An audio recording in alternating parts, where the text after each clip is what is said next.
Alright guys, so here it is, the actual tutorial, and as you can see, I'm recording everything in the back. And basically in this tutorial I want to take you exactly to my process, how I do things, with only one exception. When I color grade professionally for a client or whatnot, I usually have everything pitch black. So, you know, that tiny exception, but let's continue doing our thing. So we have a footage over here that I've shot a couple years ago on Blackmagic pocket camera, and the actress over here, a very talented friend of mine, Andrea. You know, stunning performance. She's crying over here. It was very cool and emotional scene. I've shot this on Blackmagic pocket camera at ProRes HQ 10-bit. I didn't use any RAW in this particular case. And basically, let's give it a little bit of color grading, and we actually can see what we can do with this particular footage. And later we use that face feature, the new in Davinci Resolve 14, and we see if it's actually any good. So let's get going. I'm not going to be using any kind of LUTs in this tutorial. What I'm going to do, I'm actually going to use Davinci Aces. I'm going to switch to Aces 1.03. And in the color management, I'm going to go Aces Input, and I'm going to find Blackmagic Design Film, and my output is going to be Rec 709. 3D LUT, I have my monitor calibration LUT loaded over here. And if you don't know how to generate this LUT for your reference monitor, make sure to check out my previous tutorial. I'm going to provide the link on the screen. And everything else over here looks pretty good. So I'm going to click OK, and immediately we get that nice Rec 709 look from the Aces. So that's a very good starting point. I'm gonna keep all the scopes over here. Actually, let me move the recording somewhere at the bottom over here. That way we can see more scopes, what's going on. And let's get going. So I'm gonna leave this first node untouched, and I'm gonna create a new one, and I'm gonna turn it into parallel mixer right away. And as what we can see, it's very sort of emotional close-up shot of Andrea crying over here. Nothing fancy going on. And I want to do a couple things. First of all, I think it's slightly a little bit bright. I want to reduce the exposure overall. That way it's going to give a little bit more cinematic feel. So the first thing I'm going to do, in the first node, I'm going to call exposure. There's a lot of ways to dial exposure up and down. One, you can do it in the wheels. Another one, you can do it with the curves. Then you have log, you have bars. There's absolutely tons of different ways.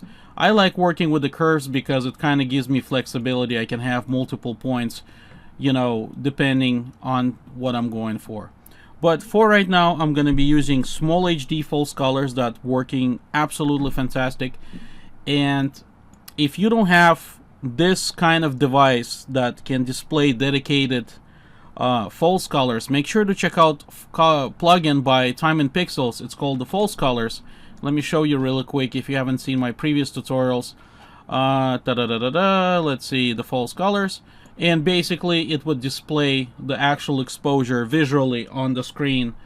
So it's really good reference to kind of see where your exposure is in terms of RE monitor or waveform. Alright, enough chatter, let's get going. So let me bring it down a little bit, and over here I can see that we get pretty much perfect skin tone with a little bit of highlights right over here. So that looks good. Let's check out before and after.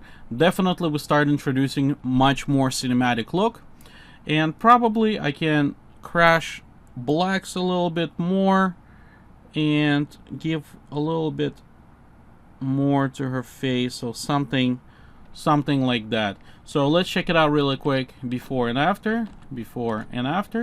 Okay, so that looks pretty cool. The next thing is saturation. Should I touch saturation? Well, if we take a look over here in the vector scope, we can see the saturation is kind of desaturated. So let me call this saturation. Again, depending on your look, you don't have to do this. I'm just trying to explain more things to you guys. So let me give a little bit bump into saturation, and as you can see, the more I increase, the more things go on the side. So that's kind of overkill a little bit. Okay, so I think like that looks great. and I can see everything what I do here on the reference monitor, dedicated monitor for that. So that looks fantastic. Okay, so again, let's check it out, before and after.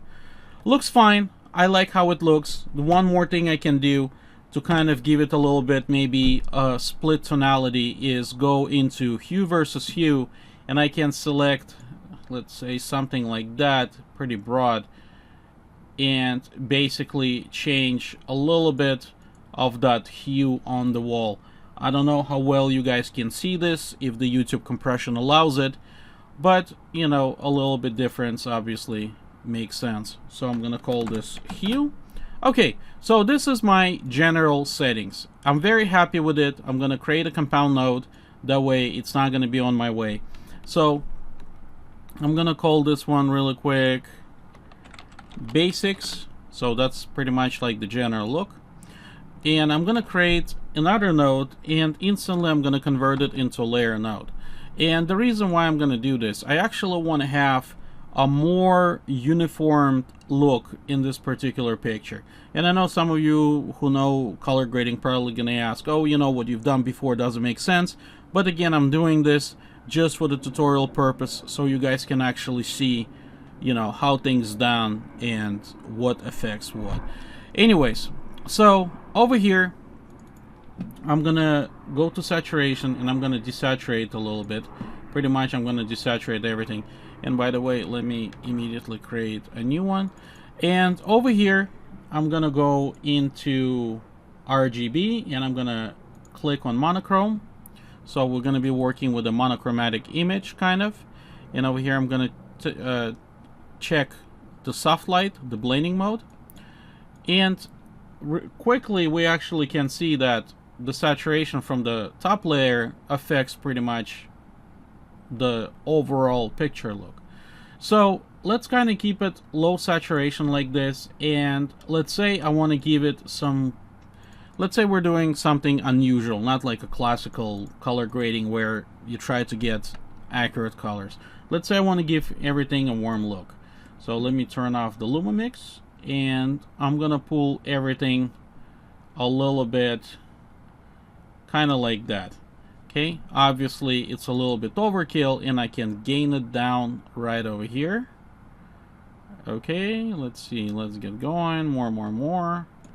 Okay, so let's say that's the look that I want, even though, you know, it's far away from, you know, the actual colors. But let's say, let's dial a little bit more, and actually saturation looks good. And over here I can give it a little bit of zap of the highlights, kind of like that. Let's keep the shadows kind of low. So okay, so like that looks cool. Again, you know, it's not competition on anything, so I really like for this situation. And now I'm gonna go to Luma versus saturation, and I'm gonna make sure that the blacks are staying black. So that's a one way to do on the Luma versus saturation. Let's say if you want to find alternative method, you can go to the qualifier over here. Let's turn selection, and I'm only gonna keep the dark parts just like that. Let's make sure it's nice and soft. Okay, let's do clean white. Okay, perfect. So like this, we can introduce actually contrast in the blacks.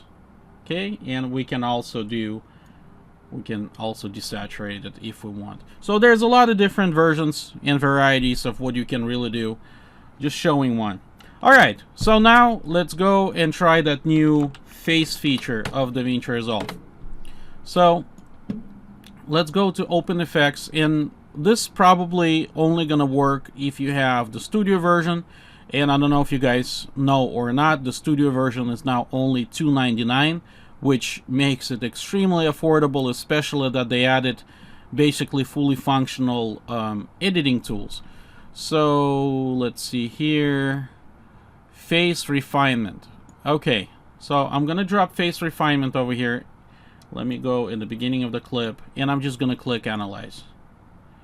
Okay, oh wow, surprisingly it picks up the face, and I'm actually gonna let it do its thing completely to 100%.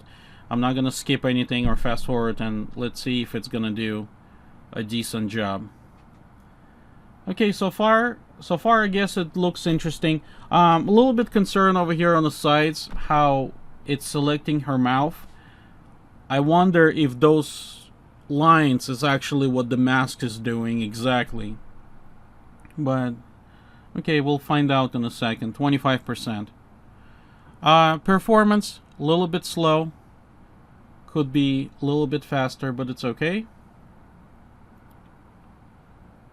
Not too bad. Okay, it's following her mouth.